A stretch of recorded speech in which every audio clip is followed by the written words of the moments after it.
Next time will be the class where I give out the free puzzle worksheet and everybody writes the answers on it.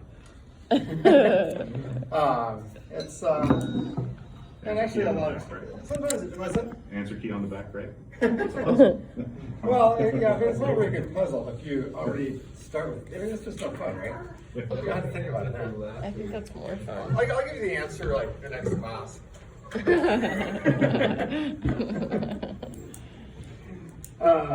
Yeah. Anyway, I still haven't wrote it, but I've been teaching this class for enough years now that I may go take inspiration from a wide variety of previous tests. I've got like 5 semesters.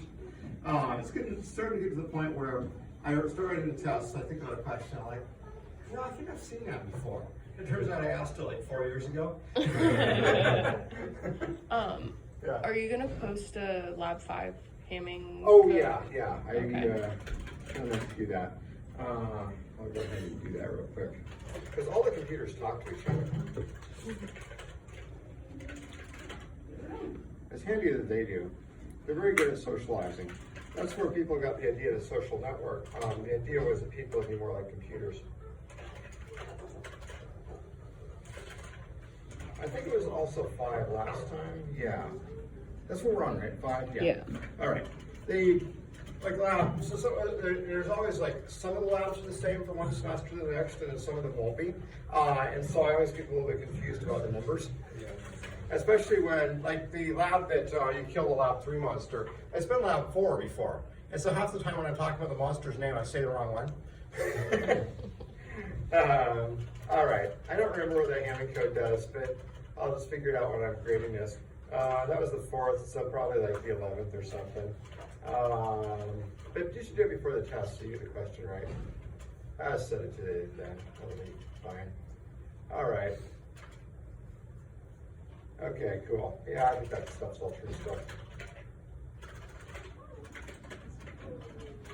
Okay, that's that one.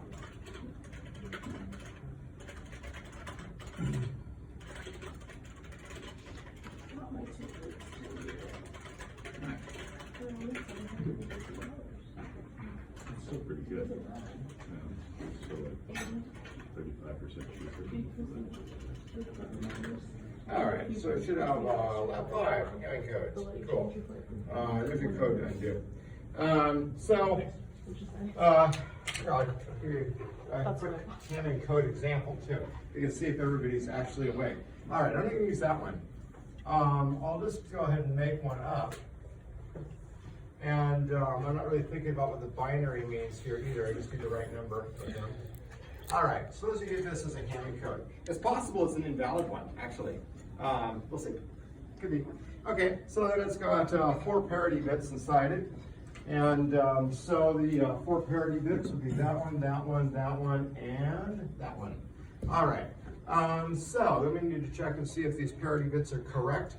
So the first one there, parity bit 1, it'll check every other one here. So if I go ahead and number these, 3, 4, 5, 6, 7, 8, 9, 10, 11. All right, so the first one will check. So there's 1, 2, 3, 4, 5. Hey, every single one it checks is actually 1.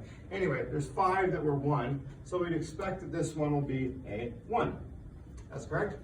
All right, this one. So 2 will check, there's 1, 2, 3, 4. So we'd expect it to be 0. Hey, what do you know? That one's right too. All right, so then this parity bit here, 4, it checks these two. And we'd expect it to be a 0 because we've got an even number of 1s right in here. And so that one is not correct. And there's 8 here is a 0. We would expect a 1. So that one's not right either. This is going to turn out invalid actually. All right, so if we think about the series of parity bits here, 1, 2, 4, and 8, in which these ones check. 1 is right, so that means that it can't be a 3, 4, or excuse me, 3, skip count here, 5, 7, 9, or 11. With 2, 3, 4, 6, 7, and 6, actually, 6, 7, not 8 or 9, but 10 and 11. With the 4, which was actually incorrect there, could be a 5, 6, or 7. Couldn't be any of these. For the 8, it could be a 9, a 10, or 11. So you see there's not actually a mistake in here that does it. In fact, the mistake would be on 12. Because 12 does not have a 1 in it or a 2, it's just got a 4 and an 8. So if we had a bit 12 over here, that's what our Hamming codes would indicate had been flipped. But since there's not a bit 12, this message most likely indicates that at least 2 bits got flipped on the way through. It's not that surprising, I just made up the sequence of zeros and ones. We didn't even start with a valid one. But anyway, I'll give you a valid one on the test that actually comes out somewhere. It won't be that. I like the one turn out this way. Yeah, that's it. All right, so it's kind of a crummy example having one that's invalid there. So let's say we flip a bit. That should, this will probably make it worse. Let's not flip that bit. Because then the parity, yeah, I want to make it a valid message this time. All right, flip this one. That'll make it valid. All right, so suppose that's what we just got over the network. All right, so if we got that one, we got to check our parity bits. So for 1, we check 1, 2, 3, 4, 5 again, so it's still correct. The 2 on here, we're going to check 3 and 4, so it says sum of, excuse me, this says 1, skip 2, 3, it says 2, sorry, 3, 4, so that should be correct. With this one here, we got an even sum, so it should be a 0, it's not. For this one, we've got a 1, and that's what we should expect. Odd sum there, so it's correct. All right, so if 4 is the only thing wrong, then the only entry in this table that shouldn't be there, that's only 4 is the parity bit itself. So the bit that got flipped is actually that one. All right. Anyway, so yeah, if you do a couple of those, you'll be well prepared. It's not a hard question unless you haven't done a Hamming code before. That is a hard question. All right. It's hot today. I can never tell if it's going to be like a hot or cold day here. Although I rode my bike here and worked extra hard and went extra slow because there was a very strong headwind. So that might also be why I think it's hot in here today. May change my mind in 15 minutes. All right, so there's that one. Notes about lurk. I've been getting the occasional question that I should probably mention here. For message, use of message, using messages. Jared asked a good question. How do you broadcast a message? The answer is there's no way inherent in the protocol to do that. If you're writing the server and you want to allow that capability, I suppose you could say that the name broadcast or something is reserved and sends it everywhere. But there's nothing in the protocol that says that that's how things work. So for your client, you really just don't have to worry about it. You can assume that the message is going to somebody. All right, so suppose you're writing your client and you're like, I really want my client to have broadcast capability. Well, you probably know who's been on the server. If you've been playing with Lurkbolt, you notice it makes a player's window, and of course you can tell if there's a player that left, and servers oftentimes announce new players that come on. So if you've been keeping track of who's on the server, you can just go through a loop for everybody on the server, send them the message. All right, that's been a good question. There's something related, codes and player characters and flags. All right. So there's a bunch of flags down here. Some of them are where the server is evidently tracking things, but some of these are fairly important for the client. For example, if you step in a room with somebody and your friend's standing here and you're standing here and there's a monster and you can defeat it together but not individually, you might really want to know if they've got join battle set. So you know if they're going to join you in fighting that monster. Could be an important decision. I mean, it's important normally. If you're normally just standing somewhere and you're like downstairs and there's a bear in the basement and you're like, all right, are you going to attack the bear with me or are you going to wait and loot my corpse after it kills me? It's an important thing to clarify, right? All right, so the client should be able to process these things. Also important to know if there's a monster. If you step in a room and there's something there and you can't tell looking at him, you might be like, are you like a normal person that's going to help me, or are you like a zombie that hasn't rotted yet? So anyway, the monster flag could be pretty important too. Alive, you could look at the health. If something has negative health, it's not alive. But that said, if you just disconnect, depending on the way the server works, it may leave you sitting around dead with still having health. Mine does. If you disconnect, you haven't lost your health, but you're not alive either. And so this flag alive versus not alive could actually be pretty important. If you step into my server and you're like, oh hey, there's a whole pile of people sitting here, we can totally fight the monster, and it turns out they're all dead. Yeah, it would be good to know that. So if you get back, suppose you join a server and you give it a name and things, it'll give you back a message. And if the started is true on your player you just got back, then you must have reprised a player who's already playing the game, which is different than if you just created a new player. So that's certainly a possible outcome there. So you may want to know if your character's actually started playing the game or not. And ready just indicates if they're ready to start the game or not ready to start the game. So I don't think my server has a point where it'll send you a character that's not ready to start. A server could do that if they wanted to. For example, you could say that you're going to go ahead and announce players before they started the game, and potentially even before they're ready to start, or broadcast humorous messages. Player such and such wants these stats, ha ha ha. They obviously don't reach the total sum there.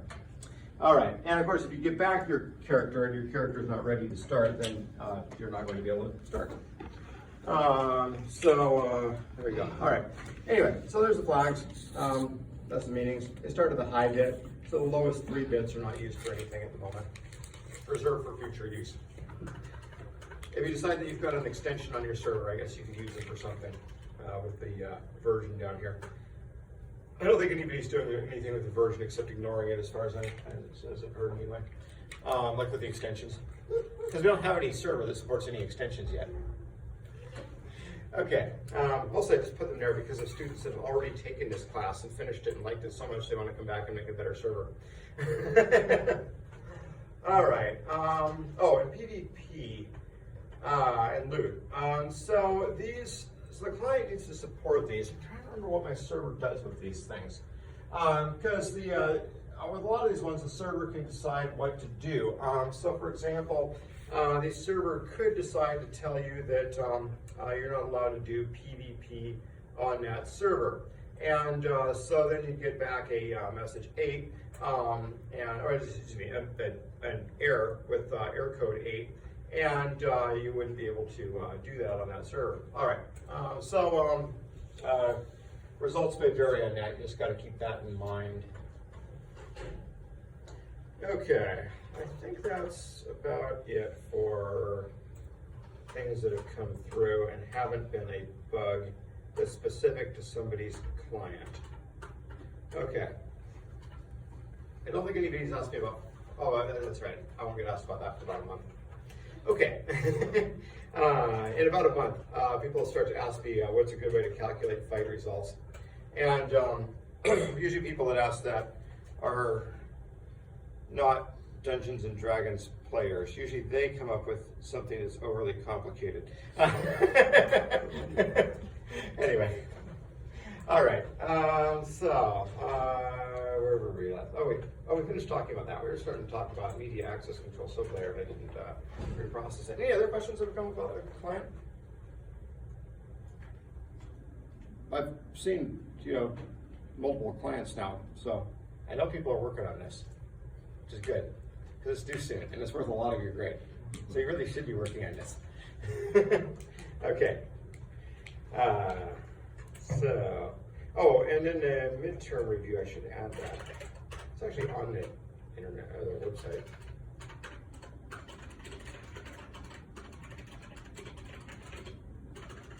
All right.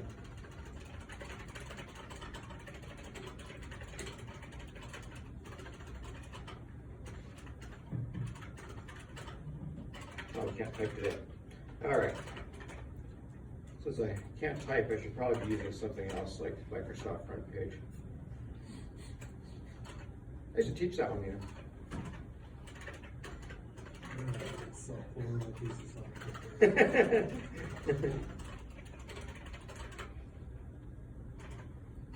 Yeah, back in about early 2000s. As far as what they look at her, it wasn't like the worst in the world. But Yeah, Under construction. that's pretty bad. I was actually did Greenwood TA. wasn't a whole lot better. Yeah. The thing is, I've always preferred to just edit the HTML, and so it always irritated me that for the simplest of web pages, front page would generate this giant, long mess. I was kind of like, I don't need to do that. All right, midterm review guide. Put that up there. Already asked about those, which is good. We didn't talk about what the minimal client does, but we did that last time. That's good enough. All right. We've been talking about this media access control sublayer, which gives us things like MAC address. I think I talked about bursty traffic and how the traffic isn't necessarily evenly distributed. And it's true in most communication networks, the whole bursty nature. I was in Montreal once, and they have an international fireworks competition in Montreal. And so there's this bridge, and lots of people go and they just watch the fireworks entry on the bridge. I was there, saw China's entry into this fireworks competition. It was great. But anyway, at the end, we had bursty traffic. So in order to handle a bursty traffic, they have a very efficient subway system. And so they actually held the train longer than usual and let it get packed full. I mean, I've never seen anything packed that full. There's hardly anywhere for anybody to stand. But once it cleared everybody, and this train holds a lot of people and it's packed full like that, they actually managed to clear out this bursty traffic very, very quickly by just prearranging their trains so that they were ready to handle it. Since the fireworks show is a fairly predictable event. So the same kind of thing applies in a network sense. A lot of times there'll be bursty traffic that's takes on some kind of predefined pattern. The main thing is, in this case, since the traffic was all in one spot, there was one particular network link that was needed. That's where all the resources were allocated. And they were probably starving some other point for trains or foregoing maintenance at that exact moment. Like, we don't actually need to work on anything this afternoon. We can just bring them all over there and bring everybody back. I don't know what they had to do to make it work, but anyway. So yeah, we got to consider in this that possibly there's one particular link in the network that's being heavily utilized at a given moment, and perhaps the rest of the network is more or less idle. So that same kind of thing applies when you've got a base station somewhere. So one of the main examples in the book is this Aloha network, and I should have looked up if it was still running or not. And of course, there's 100 things named that. So there you go, Aloha Net, or simply Aloha. Anyway, it stands for something. They like to make things that stand for stuff by coming up with funny acronyms in computer science. I'm sure you've noticed this. It was actually used a limited way in the 1980s, but I don't think that there's anything still running from it. Anyway, see, Aloha Net became operational in June 1971. So that's pretty far back there in the history. C language. All right, so sometimes it helps put these things in context with other stuff. C first appeared in 1972, not 1. So, Aloha was not written in C. It wasn't around yet. Anyway, that gives you kind of an idea how old these things are. Other stuff that was in the early 70s. I had a pickup from the 70s and had a carburetor on the engine and made lots of noise and smelled like gas when you drove anywhere because they're not that efficient on their fuel management. They're not that bad either. People always look at the carbureted vehicle like, oh, it's going to be awful. It's not actually down nearly as much as anybody might think on the mileage. It just releases enough that you can smell that it's inefficient. Anyway, yeah, Unix. Putting in other things that are around there. Development started in '69, first manual published in '71, announced outside Bell Labs in '73. This was about the first thing that C was really used for. It kind of developed in some ways together with the very first revision of the C language. Unix distinguishes itself from its predecessors as the first global operating system. Almost the entire operating system is written in the C programming language. All right, you can see C, what did it say, 72 is when Wikipedia tagged it. Yeah, that's about the beginning there. What was our problem written in? Well, probably Fortran. So Fortran predates the other languages a fair bit. You can see the latest stable release is actually for the Fortran 2018. But unlike some of these other things, it appeared in 1957. That's back before cars took on the squarish nature that they took on in the 60s. When you had more, like rounded, headlight holders and stuff like that on the front of it. You know what I mean. Anyway, that was 50s, and then in the 60s they turned square. So that's when this thing came out. And so it was, so that's why it's kind of an early one, and people sometimes study it because on a lot of other things, later networks, they didn't go and do things in ways that might seem obvious, but actually didn't work as well, since they could tell it hadn't worked very well with Aloha. There's a book, The Mythical Man Month by Fred Brooks. Anyway, it talks about software development, and says plan to throw the first one away. It goes on to explain how it's a dreadful mistake to make a prototype of something that's too good, because then you won't want to abandon the prototype, and then you'll be left with this, modified prototype where you change what you're doing, and it's just going to be awful. You just throw it away. Throw it away. Do better. All right. Anyway, the idea behind this is that there were going to be stations on different islands, and the islands, they're in Hawaii. Hawaii has a bunch of islands. It's the wrong thing. Oh, I know where it is. Right there. All right. You're going to have a central station somewhere on some island. I am not very good at having the shapes memorized. All right. So suppose you have something where you got 3 islands here, and so you've got some kind of base station over here, and then you got stations on each of these 2. All right, and you're going to use directional antennas. So your directional antenna will do something like that. And on the other side, your directional antenna, again, you're going to point it in the right direction. Directional antennas are not lasers. There is some spread with them. So you'll have something like this, where they can both talk to the base station, no problem. They can't talk to each other. Perhaps they could if they turned their antenna the right way. Perhaps they couldn't. I don't know about that. The protocol is designed assuming they can't hear each other. All right, that's where you go. All right, so it's kind of the worst case for a lot of our assumptions here or possibilities on the network. So here in a room with laptops close together, I see a cluster of 3 laptops that have apples on the back of them, although yours doesn't light up. I don't know, yours doesn't light up either. Yours lights up. Oh, it's an older thing that they don't light up. Okay. I wasn't sure if his was better or I don't know. All right, but anyway, you guys are closer to each other than to the base station up there. So if any of these laptops transmits anything, the other ones can see it. Easy okay. All right, not that way over here. And you can't guarantee it's that way on 802.11 either. One of you could be sitting up on the roof or something. All right. They can only hear the base station. So the base station actually transmits frames received in order to try to handle this. And it seems like a little bit of a hack, and I guess in some ways it kind of is, to transmit the entire received frame just for verification purposes. But it does allow the station to see that their frame was returned correctly. All right, and when the base station transmits, it transmits to each of the substations.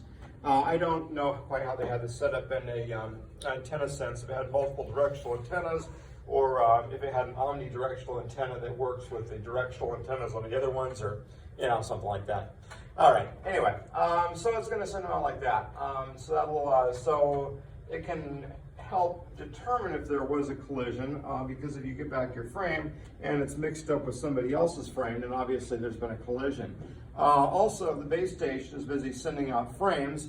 Suppose every millisecond, like clockwork, another frame comes out. Well, obviously, there's a base station is sending something to it. Yeah, anyway, so I can help not mashing frames there. Okay, carrier sense. So it only has carrier sense in that the base station transmits the received frames. You can't see if anything else is using it, which is related to the stations can't hear each other. Okay, no collision detection other than the received frames. So if you're at some station here and you're busy transmitting a frame and somebody at a different station is busy transmitting a frame, you won't actually know that you've been talking over each other until you get back a garbled frame from the base station. And at that point, you finally know. Yeah, you don't get to know. Slotted. So slotted timing. Wikipedia actually had a better diagram than me there. So here's a time frame there, and this is pure aloha. It's not slotted, and so you can have frames that overrun each other by just a little bit. Just a little bit means that they can actually ruin each other. That's generally it didn't work as well. Let's just say that. All right.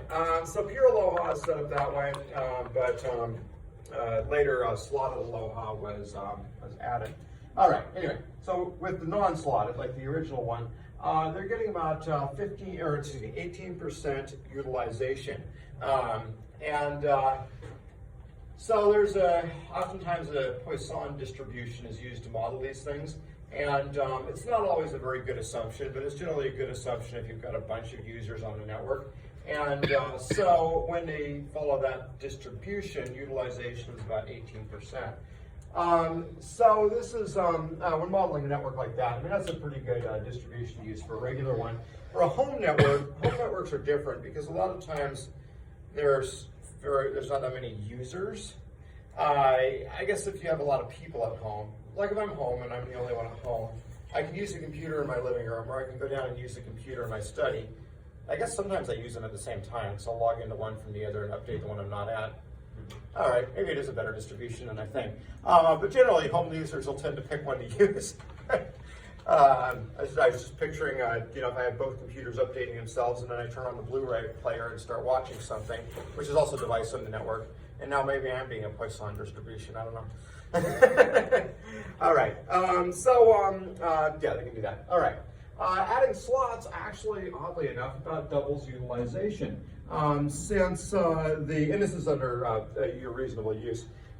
This is since it, if you can get the whole slot to yourself and send the whole piece, then it's actually received.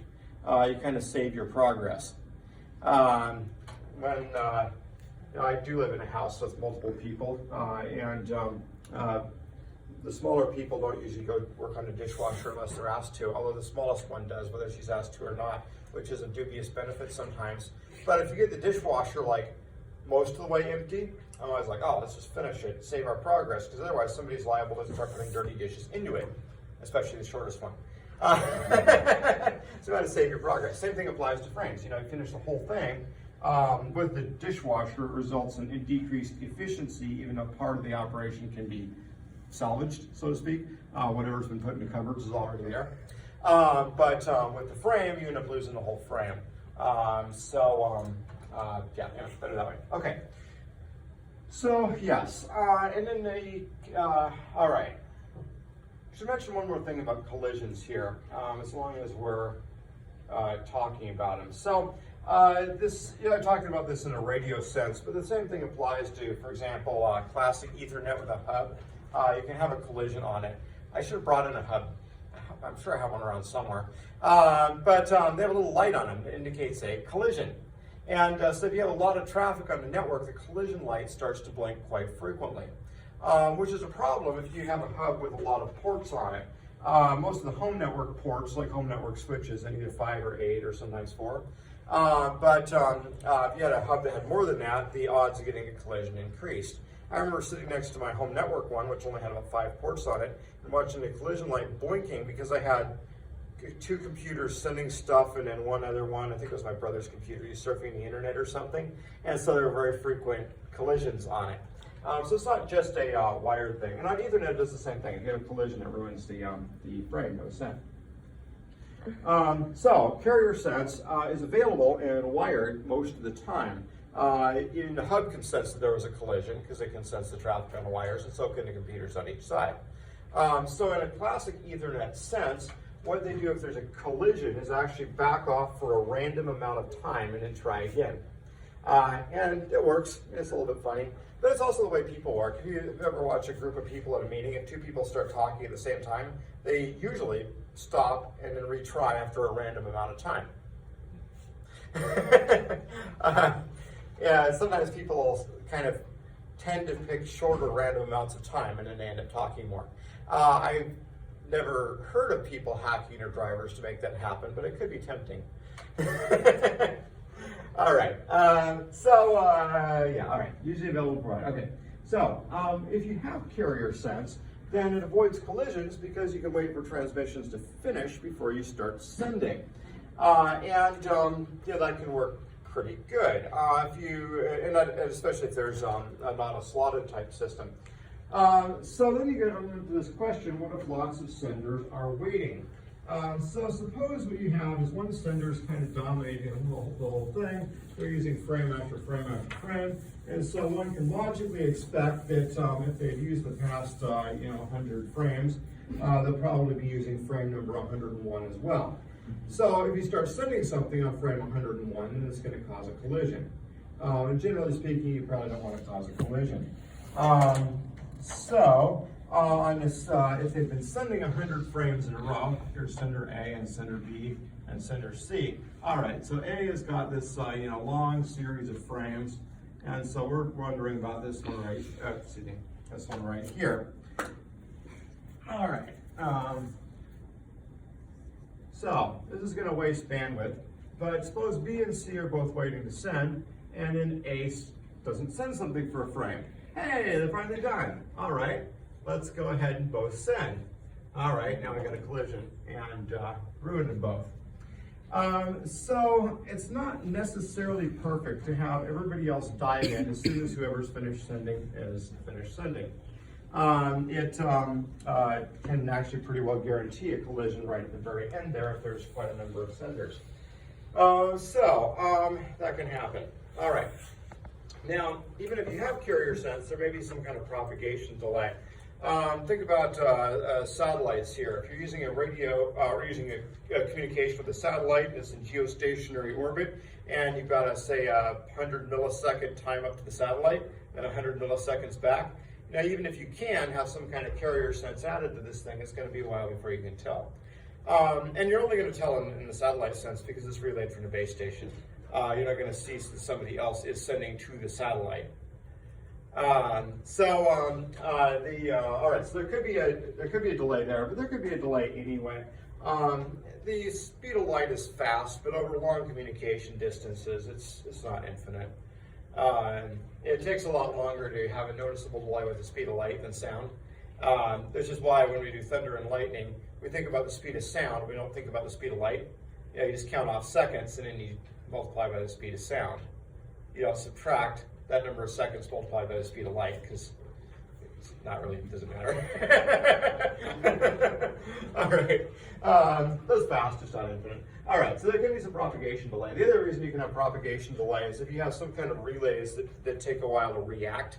If you're sending a signal and then you're hitting the limit of the copper wire, and then you've got a relay station that takes it and introduces a slight delay before it propagates out the far side, you can build up a delay over a much shorter network than you might expect. So maybe some delay there. Okay, so potential senders can pull the channel for utilization. Just keep taking a look at it. And I didn't bring the book again. Oh, I know, that's right. I'm pretty sure I do have it as a PDF. I can never remember which books I have a PDF and which ones I don't. This is 435. Do I have it? Hey, I do have it. All right. Now how am I going to get it? Like this.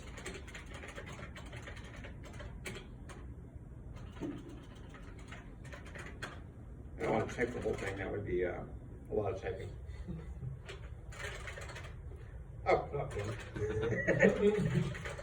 Oh, you guys. All right, I'm not quite as much a Vim user that I use to read PDFs. Okay, I use it to edit CSV sometimes. Okay, route transport layer, route data link layer. We're talking about the medium access control layer. All right, and this whole Aloha thing. There's the slotted diagram. I think I showed you Wikipedia's instead. Yes, that frame comes in here. It overlaps those two. This is a lot of the stuff I normally draw on the board. I had a teacher once in college when I was an undergraduate who spent a lot of time reading the book to us. And I always just thought it was the boringest class ever. So that's why I'm always a little reluctant to bring in a textbook, even when it has like the perfect diagram for what I'm saying. I should be less reluctant to bring it up. All right, anyway, so I was talking about the slotted Aloha and how it does better. The other thing about the book is you don't have the book, and so, you know, if you read the book and then I say the same thing as the book, you know, what's my purpose in life? All right, yes, just about doubles utilization, and that's pretty good. Okay, but then down here, the persistent and non-persistent, and how persistent are we in things, and utilization. All right, so the weird thing about the persistency ones is when you read through it, you kind of get this idea that the slower B and C are to jump on this and start sending, the faster your network actually ends up working, which seems a little bit contrary, like pruning a fruit tree. If you prune a fruit tree aggressively, it actually oftentimes tends to do better.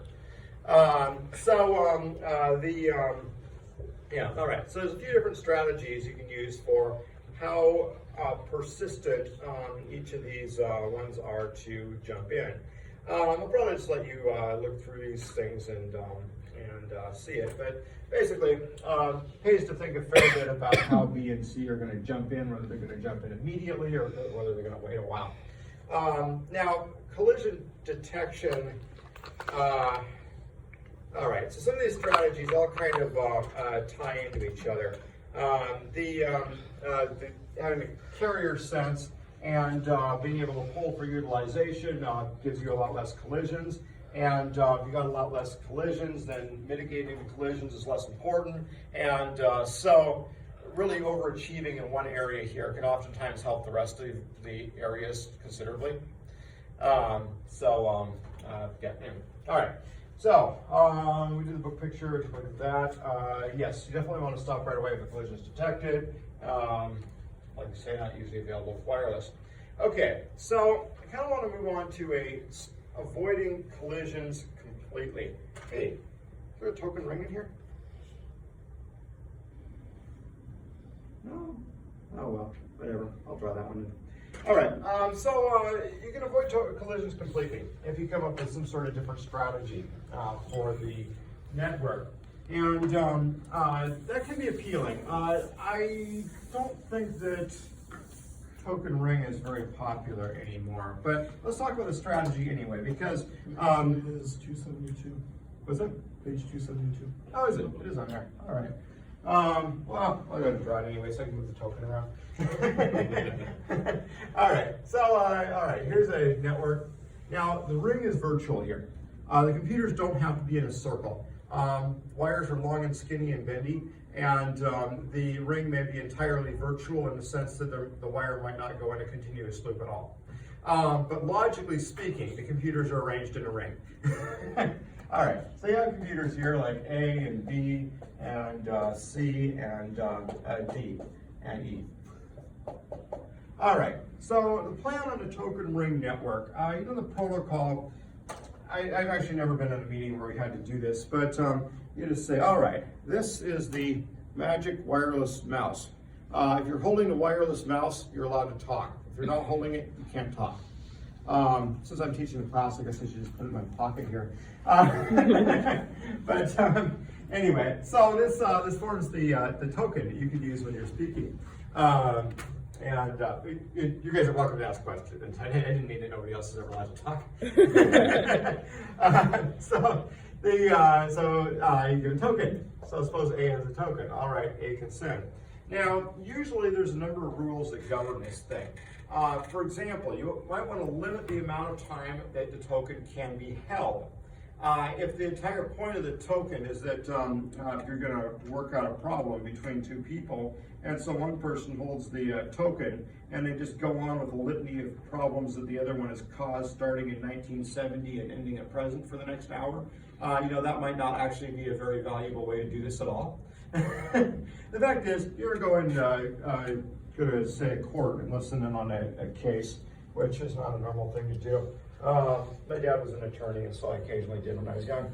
Anyway, usually the attorneys are given particular turns to speak, and are usually time limited.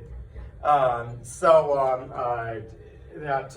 requires that there be some level of concise nature here. All right, A may have a limit, A may not have anything to say. If A doesn't have anything to say, then they just go ahead and pass the token on to B. And if B doesn't have anything to say, then you just go ahead and pass on the token to C, and so on. I guess sometimes the token is uppercase and sometimes it's lowercase, and I don't know what that is.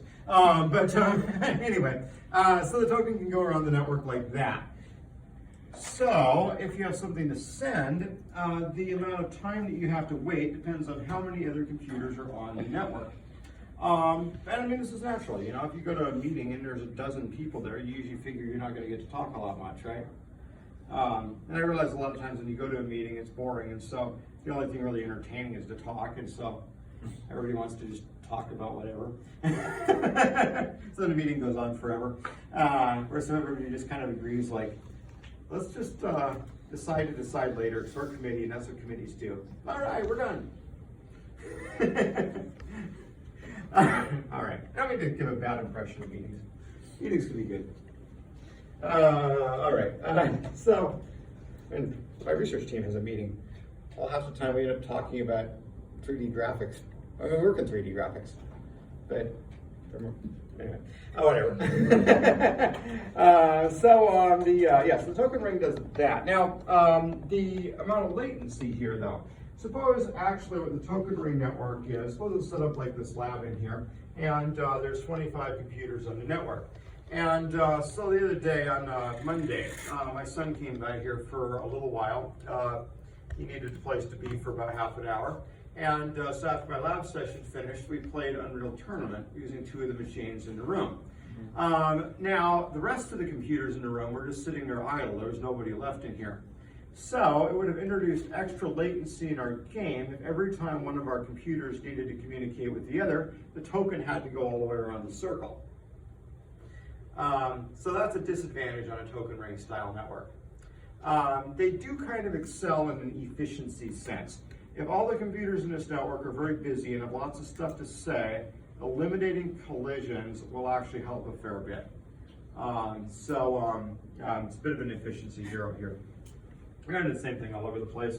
The most efficient process scheduling for a server that's doing a computation is to give super long time slots to each process, like a few seconds or minutes or something. But operating systems don't do that because it'd be super unresponsive. All right, it's the same kind of thing there. Okay, so that's the general idea with the token ring. I'm just curious now. None of the major protocols we use these days are token ring. I was just curious if as soon as we pop this thing up here, it'll be like, token rings are super popular somewhere. But no, it doesn't say that. It says token ring was a fairly successful technology, particularly in corporate environments, but was gradually eclipsed by the later versions of Ethernet.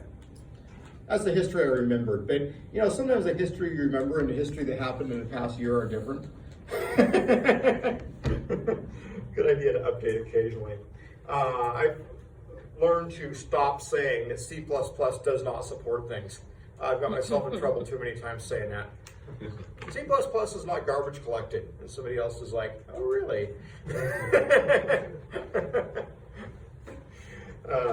All right. I was over here. I was going to talk about switch Ethernet and using switches for it. All right. Probably there's a bug in the book or the rendering of it. Okay. The switched Ethernet, which is what we're actually using in this room. A lot of the stuff I say about collisions actually goes away nicely as soon as we move to switched Ethernet. Our wife took over. So really the difference on a switched Ethernet as opposed to a hub-based Ethernet, classic Ethernet, is that the switch only relays the traffic to the computer it's addressed to. We can do that since we have MAC addresses. So this really changes the role of the switch. A hub is just one step up from taking all your network cables and twisting the wires together. It's much more convenient to be able to plug them in and take them out. It's got little lights to tell you if they're working and things, but it's really not doing much different than just connecting all the wires together and letting all the computers hear each other. One thing you can do with a hub, suppose you've got a very big network, you can say, all right, I'm going to take these computers, we're going to cluster them, we're going to connect each one to a hub, then we're just going to tie the hubs all to each other. You know, it works, but you're going to have a lot of collisions. With a switch, on the other hand, that plan I just gave is actually pretty good. So the switch has to remember which computer is connected to each port by MAC address. And then when it receives a frame, assuming the frame is intended for some computer on some port on that switch, it just relays it to that one. A lot of times they'll have a designated uplink port, which is intended for communication with another switch.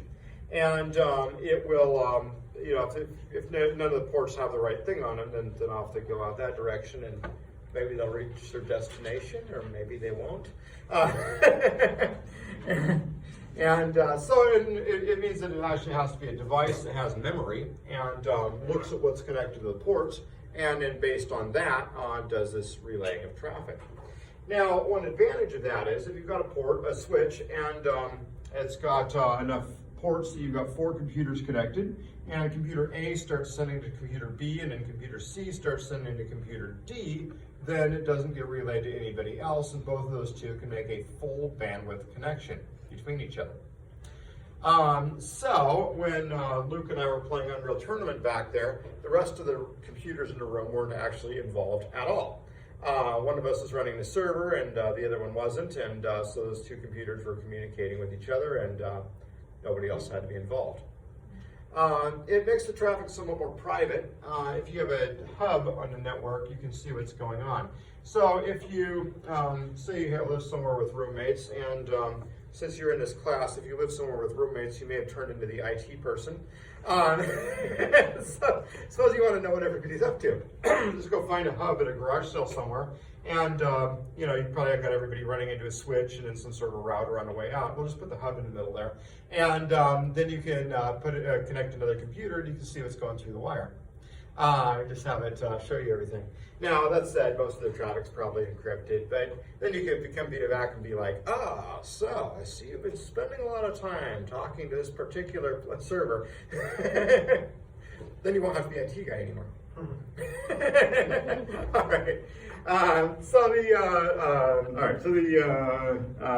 Hubs work that way. All right. So Switch has a huge advantage there. The reason Switch didn't initially take off, if you think about that poor switch in there, it's a 48 port. And so you can have 24 pairs of computers on it transmitting at gigabit speed from one to the next.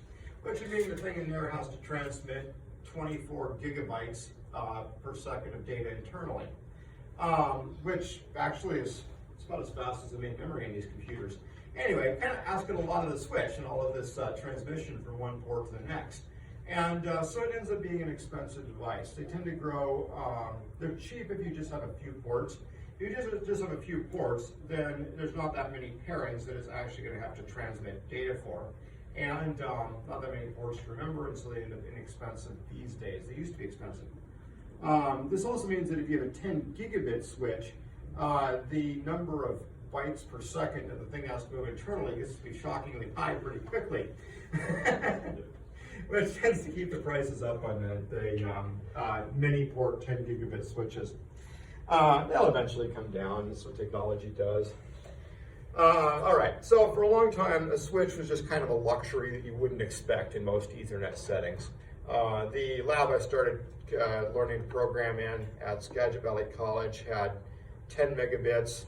It used, I think, a thin coax, and it was a hub-style network.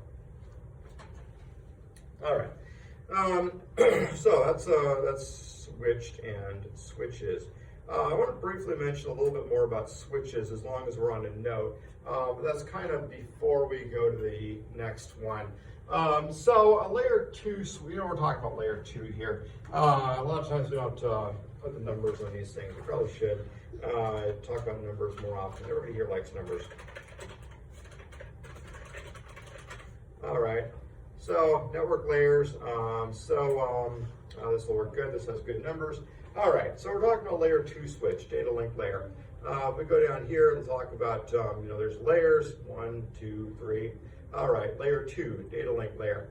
All right, so if your switch lives in layer 2 here, the data link layer, then everything works kind of the way we just talked about. So most of the ones you have at home are layer 2 switches. All right, so if you're talking about layer 2, there aren't any IP addresses. The IP addresses are something that's inside the packet. The packet is put inside the frame. Oh, you have the diagram. I was going to show it. Forgot all about it.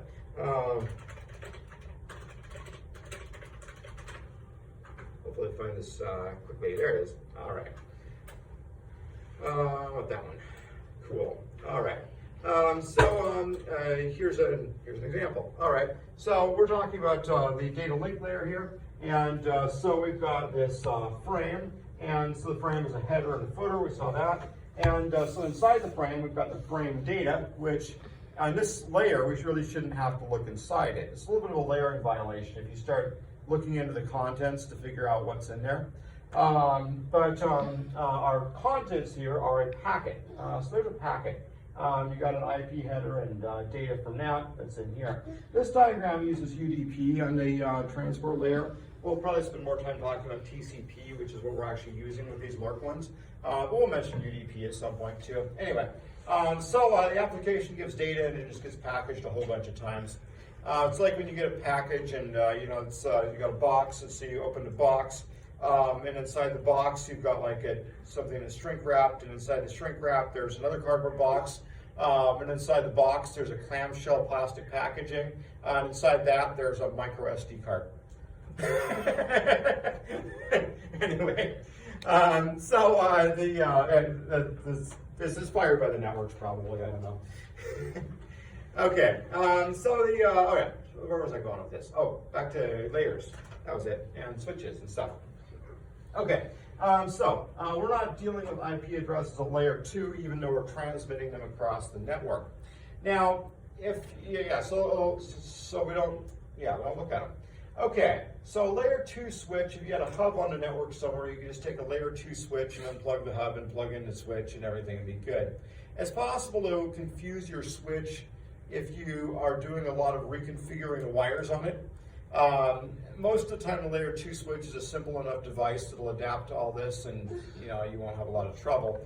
I have had one time when I don't remember why I kept switching things around between ports, but eventually it all quit working. I had to unplug the switch and plug it back in again before it worked. Generally speaking, they figure it out. All right, so a layer 2 switch doesn't have to have a MAC address. A hub doesn't have a MAC address. It just relays stuff. That's it. So you don't talk directly to your switch. You talk through your switch. So a layer 3 switch, on the other hand, has more features than that. Here, I'll get a picture for you. I guess we could just go open the door and look at the one in there. All right. Actually, you don't have a subheading there. Layer 3 switching. All right. But I mostly, based on fine. All right. Anyway, basic idea with a switch that has a higher layer there is it's aware that there are these higher layers, and usually you can talk to your switch as opposed to through your switch, and explain to your switch how you would like the network to appear to everybody else. It's a more complicated device that can do a lot of switching stuff on you. It's a lousy way to explain it. Let's talk about bridging real quick, and then we can talk about that. All right, so when I worked at Logos Bible Software, we had an office in South Africa. That's not where I worked. I worked in Bellingham, Washington. And they were on the same LAN as we were. Takes some long cords. But it doesn't actually take long cords. What it takes is a bridge. So if you put a device onto a network, and the device, when it sees an Ethernet frame come, it takes the frame, which probably contains a packet, but it takes a frame and puts it inside a packet and transmits it over the network. Then at the far side, it can go ahead and pull it out and unpack it and release it onto that local network like it originated there in the first place. So at that point, we're doing a lot of packaging, but it allows us to make two networks that, despite being very far apart, look like they're on the same local area network. So you can make a pretend wire that goes a long ways. There's an awful lot of networking concepts that usually they involve higher layers that end up doing stuff like that. If you're connecting to a network, you can log into something remotely on the machine, but you can also set up a VPN, a virtual private network, and have your computer kind of pretend that it's sitting where your destination computer is, which is rather different. All right, so you're bridging something, you can take your frames, package them up somewhere, let them out, and then it looks like everybody's together in the same one. So if you have switches that are fairly fancy, you can talk to the switch and tell it, all right, when this traffic comes in, we're just going to go ahead and package it up, and you send it over to this other switch over here, and you go ahead and send it out of that switch like that's where it belongs in the first place. And you can put together a virtual LAN that extends over a number of different places. Right, I want another picture. All right, anyway, when we get to higher layers, routing and stuff like that becomes more popular. We haven't really talked about anything beyond the data link layer here. Most of the reason I mention it is almost a little bit as kind of a warning. If you go to a big company and work there, you might be tempted to look at the network and assume you know where all the hardware and everything is laid out. But it may be fairly hidden from you depending on how things are actually arranged behind the scenes. All right, yeah, so you're looking at something more like this, something that you expect to put into a rack. If you look at the end of this thing, you can't see this. There's various holes in it, so you can attach rack mounting stuff and put it in with a bunch of other things, and then it becomes a big bank of blinking lights and whatnot. So we're not talking about little home units here with those. I'm sure somewhere there's some home layer 3 switch that'll let you bridge your home network into your office or something like that. I think most people use more like a VPN or something in that case. So, I shouldn't stand in this class and tell you what most people do. Most people buy a computer and it comes with an operating system and they use it. They use whatever programs came on it and they don't think about it very much. All right. There we go. Okay. Clear to send in CTS and RTS. I guess I didn't mention that, but should mention that when we get down here. All right. So CTS and RTS and clear to send. I'm sort of hoping it has that.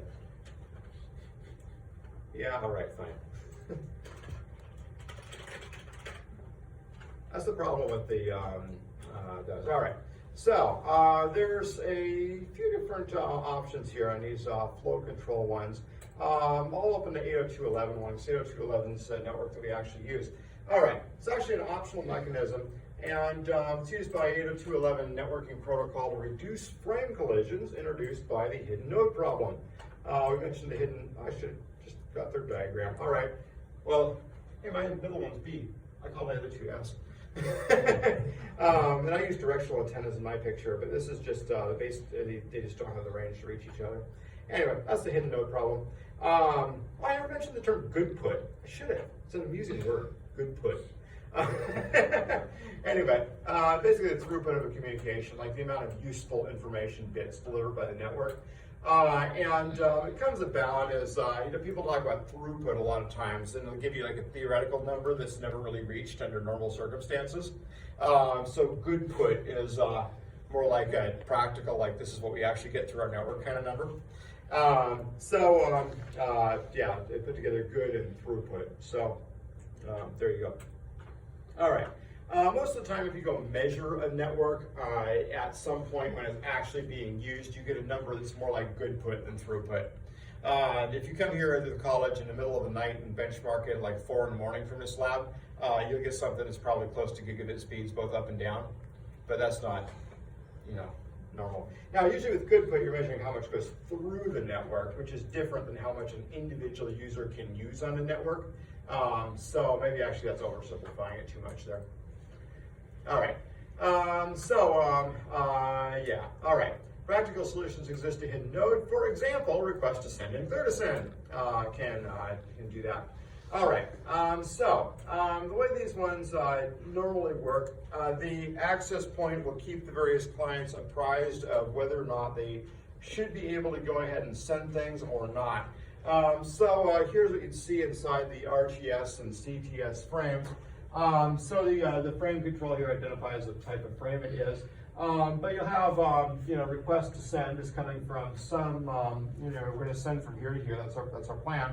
And then on the clear to send, say, okay, this receiver is clear to receive stuff again. Like, I'm all clear. You can send it to me now. So that's the general plan there. And then you got an acknowledgement where you can acknowledge a particular thing has been received. Okay. Now, by default, mentions here 802.11 relies on physical carrier sensing only. So the reason they would do that with 802.11, when I give you scenarios for the 802.11 without everybody being able to sense each other, they always sound a little far-fetched, you know? I was like, well, one of you guys could be on the roof. Yeah, it's super popular, right? Maybe one of you is way over there with a Pringles can, and somebody else is over there with a Pringles. You see where I'm getting here? But on the other hand, when you see people using these networks, usually you see what we got here. I mean, lots of people here have a laptop, and I don't know, I'm not a phone user. Do you have your phone set to connect to the access point up there, or are they just talking? Here's this. All right. So it's fairly widespread to go ahead and have your phones communicate with that thing too. So anyway, everybody's, well, I don't know about everybody. But you have your phone there, probably is, isn't it? All right, your phone's probably getting empty. All right, everybody except me. Busy talking to that thing up there. I was going to say, well, both of you aren't, but I don't know. All right. Anyway, but there's carrier sense working here. All these devices that we can look around the room and see are actually in range of each other. So that's why, by default, 802.11 just sort of assumes that there's not actually this problem. Now, the 802.11 family is a super popular protocol. And so, if you're going to set up something strange, suppose you're like, all right, I just bought a house by the lake, way out in the woods, and I have an access point, and I like to take my fishing pole to the lake, because then if anybody asks me what I'm doing, I hold it up and say I'm fishing. But actually what I'm doing is watching Netflix on my laptop. You might not be able to reach your base station, so then you're like, all right, I need to go get a directional antenna, and then pretty soon you've got this thing set up that's quite different. Well, it would be a lot easier to start with 802.11 than it would be to be like, I'm going to make my own protocol. I'll call it the PFS, Pretend Fishing Protocol. It's for pretend fishing. Real fishing, I wouldn't need the wireless communication. You can start with all this stuff and make your own PFS protocol and hardware and everything, but the odds are you probably go and buy a bunch of 802.11 gear and then look through all the options of what it can see and try and come up with something that's really workable for your particular unusual situation. So the 802.11 family has been designed to be pretty flexible like that. We're looking through the options on it at least once, and you can see there are quite a few. All right. Okay. Standardization on networking protocols in some ways I think is quicker than standardization in certain other areas. When you have a technology that has to be standardized on by both ends, you oftentimes will see a little bit quicker standardization than other things. Not always. Sometimes there's still a variety. But think about like Google Plus. It started and it died. And the reason was everybody already had a Facebook profile. So the same thing applies to networks. I told you about the Atheros extensions to 802.11, where you can get 108 megabits if you had all Atheros gear. And I actually had it set up for a little while. But I hardly ever used it because unless the whole network was expecting to be homogeneous with Atheros-based gear, you couldn't use Super G+. A Super G Plus had a tendency to hammer other wireless networks in the area because it was outside the normal range of things. And so it just plain never took off. That's different than, for example, CPUs, where it's individual per computer. Although CPUs in a way are a bad example because they're pretty well standardized too. You know, you got x86 and you got ARM. We have power processors around, but I think every last person with an Apple that I'm seeing is using a non-PowerPC architecture processor. The MacBook G4s are pretty far in the past. I got one in my office. But with the networks, there's a definite reason to standardize from one to the next, since it actually affects everybody on each end. So I think that's part of the reason that it seems like a lot of these protocols have gotten whittled down to the point where when I start talking about what people actually use, we're down to like switched Ethernet if you're wired, and 802.11 if you're not wired. And then I guess if you're on a cell phone or something, there's specific ones for those. I didn't really cover those. But when you go through a protocol for those, it'll follow the same principles. The phones obviously do not have carrier sense. When you're connecting to the tower, your phone is not aware of all the other phones in the vicinity. So the considerations there make it a little bit more difficult in some ways than 802.11. But the phone networks also are, generally speaking, and this is less true with every revision of these things, a lower bandwidth kind of network than the 802.11. Well, 802.11's been increasing too. Anyway, you're looking for, generally speaking with the phones, lower bandwidth, longer distance, and a lot of the considerations that you see with Aloha, where the phones can't talk to each other and whatnot. All right. I think that about finishes. I don't think there's a specific thing I really want to go into detail on there for these. Do want to mention a test thing real quick. So if I was asking a test question about this stuff, probably some kind of short answer question. What is the advantage of carrier sense in a communications network? You know, that wouldn't be that hard, right? I probably spent 15 minutes answering that today. I guess, how does a MAC address differ from an IP address is something you might just know intuitively. That should be okay. You're allowed to know things intuitively. And by intuitively, I mean having played with this stuff. After you spend enough time with the network cord plugged into each ear, eventually this stuff becomes second nature. Let's see. There'll be a Hamming code one. What about a good data link layer one? Oh, what is the main purpose of the data link layer? That's not a bad one, actually, oddly enough. Pretty general. Maybe, and we could go back to the data link layer kind of governs the physical layer. Depending on what physical layer you have, the data link layer protocol will be different. I say that now and think about whether or not the answer is more complicated than that, because I'm thinking about 802.3, like the wired network standards, and how a lot of them have both an over fiber and an over copper one that use very similar frame formats. But that's an attempt to unify things. Like the data link layer there is trying to hide the differences in the physical layer from you. So that if you're writing something at layer 3, you don't have to worry about whether it's going over fiber or over copper. So each of the layers do kind of try to hide what the layer underneath them is actually doing. So the data link layer hides what the physical layer is doing, and then you can run IP with 802.11 or 802.3 under it equivalently. You don't really have to think about that a lot. Yeah, all right. Now I've got I guess maybe the, what is the purpose of the data link layer should be more of an essay question. I usually don't ask essay questions. I don't know why. They're popular in other areas. Humanities likes essays, right? Surely.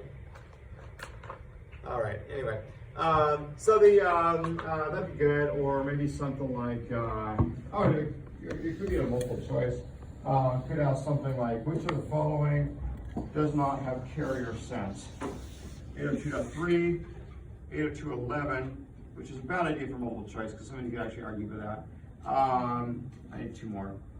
Token ring, although you could apply a token ring to a wireless. I'm liking this question less and less I go, because the more I go, the more I think there's a lot of answers that are about half true. I was going to say aloha and how that'd be the obvious answer. And then one more. IP. See if anybody picks it. All right. I'd have to put a little more thought into that. Part of the problem with the multiple choice is a lot of times you write it and you're like, all right, there's one that's most true and there's one that's like 80% true. So then they keep having to revise it, and eventually after a while you're like, this is just too obvious. Okay. Maybe a question. I don't know if I care if you've memorized 11 versus 3 as the numbers, and particularly 802. Oh, here's a good one. Suppose you have a wired and a wireless protocol, and then the wireless protocol, you decide to use Hamming codes for error correction, but not the wired protocol. Can you justify this decision? Like, why would this be a good idea? Do it in one and not the other. All right, I kind of like that one. Now, I wish I hadn't told you to ask it. Anyway, so probably some general short answer stuff like that. I feel like that's a pretty good one, because then you have to think about reliability and whether or not it's worth embedding this code and doing the work to process it, and it depends on the actual error rate that you expect for the underlying network. And since the wireless one is more likely to have errors, you're going to be more likely to see a benefit from including extra data for error correction purposes. Yeah, that's not a bad one. All right, or I don't know. I can stop making up questions now before I run out of creativity for the actual test. The problem is, if I've asked all the really good questions and explained them here, then I'm going to have to make up like weird questions for the test. Great. No, I just had thought of one, and then I was like, I'm saving that one. That was too good. I should ask my weird questions here. All right. What is typically used in conjunction with IEEE 802.2? There's a good weird question. Refers to a random paragraph in a Wikipedia article I didn't read. Everybody could complain about that. I complain about that. When I first started teaching, I learned an awful lot of my current teaching practices from Dr. Perry Pisano at Western Washington University, because I was a teaching assistant for him while I was going for my master's degree. And one thing he liked to do is include one book question. It was never all that valuable, and it was just kind of a reward if you read the book. And he announced it was there too. He'd be like, there's one question, it's only covered in the book, and it's not worth a whole lot. You'll definitely get it if you read the chapter, but you won't get it if you haven't. And I've thought before it was a good idea, but I've always just kind of hesitated. Somebody's like, if it's really important enough for the test, I should probably mention it in class. And if it's not important enough for the test, then, what's it doing on a test? But it's a philosophical thing. I mean, we meaning like, people in the instructor position here, write the test because we want everybody to actually learn everything. I don't do things very long before the deadline. That's part of why I encourage everybody else, don't be like me, go do everything before the deadline. And so I tended to learn an awful lot before the test, and actually while I was doing the test sometimes. So I was going to see it as a learning tool. The other thing about the test is, at the end, some company may ask me for, should I hire this person or not? Like, did they actually do anything? And if you've done a bunch of stuff, I could be like, yeah, this person's great. And they'll be like, well, why do you think that? It's good if I can be like, well, I think that because they always got A's on a test because they always do the right answers. Then they'll be like, oh yeah, you have an actual reason for your opinion. Sure, we'll go hire this person. It's good if I can back that up with something. And so that's another purpose for these tests. Here in the upper division, it's not quite the same as the lower division. Part of the point in the lower division tests is sometimes when you're looking for what to major in, you may make a choice that's just not a very good fit. And a lot of times the test can tell you that. XKCD often has a disclaimer on it. It might contain humor that's inappropriate for children and whatnot. But in the end, it says in advanced mathematics, which may be inappropriate for liberal arts majors.